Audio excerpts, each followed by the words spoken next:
मध्य प्रदेश का सुपरहिट गायक कलाकार जीएस टेकाम मसीह छत्तीसगढ़ी गीतों को लेकर आ रहे हैं। गांव उमरिया, जिला डिंडोरी। प्रभु के भजन बिना जिंदगी है लाचार, यीशु बिना भैया मोर नहीं मिले। इस गीत को लेकर आ रहे हैं आपके बीच।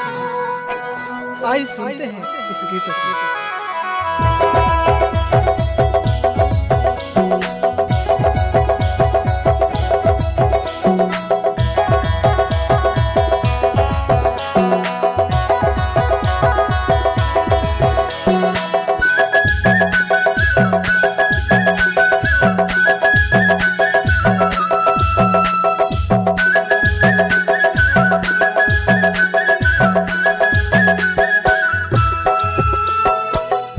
भजन बिना जिंदगी लाचार मोरे यीशु बिना नहीं मिले उधार। हे मोरे दीदी वो यीशु बिना नहीं मिले उधार। प्रभु के भजन बिना जिंदगी लाचार, मोर भैया गा यीशु बिना नहीं मिले उधार। हे मोर दीदी वो यीशु बिना नहीं मिले उधार। यीशु बिना नहीं मिले उधार मोरे प्रभु बिना नहीं मिले उधार।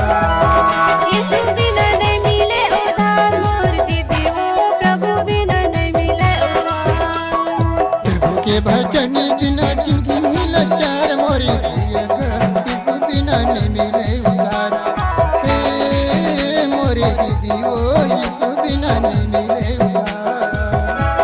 प्रभु के भजन बिना जिंदगी लाचार, मोर भैया गा यीशु बिना नहीं मिले उधार। हे मोर दीदी वो यीशु बिना नहीं मिले उधार।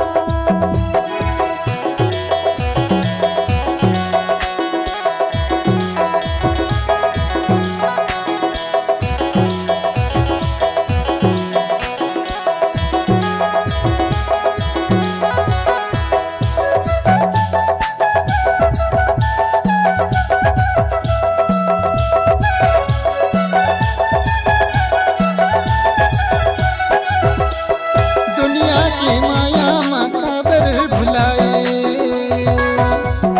दुनिया की माया मकाबर भुलाए। पापे बुराई में जीवन ला फसाए, मोर दीदी वो। पापे बुराई में जीवन ला फसाए, मोर दीदी वो।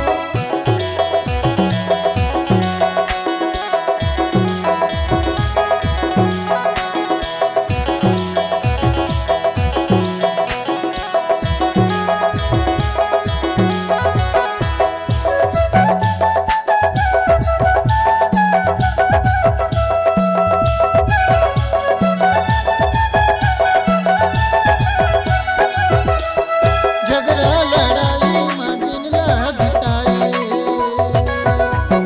झगड़ा लड़ाई में दिन ला बिताए। निंदाचारी में तन मन ला लगाए, मोर दीदी वो।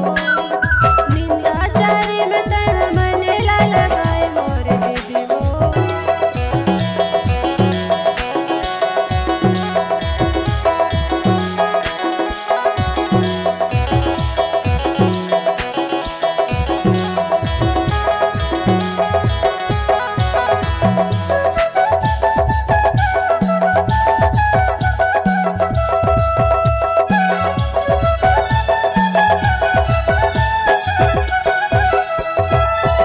प्रभु के भजन माते मन ला लगा ले, प्रभु के भजन माते मन ला लगा ले। यीशु के वचन ला तोर जीवन में सजा ले, मोर दीदी वो। यीशु के वचन ला तोर जीवन में सजा ले, मोर दीदी वो। प्रभु के भजन बिना जिंदगी लाचार मोरे यीशु बिना नहीं मिले उधार। हे मोरे दीदी वो यीशु बिना नहीं मिले उधार।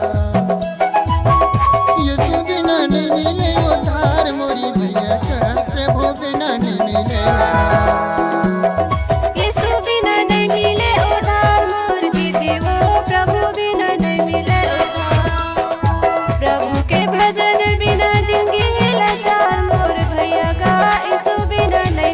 उधार।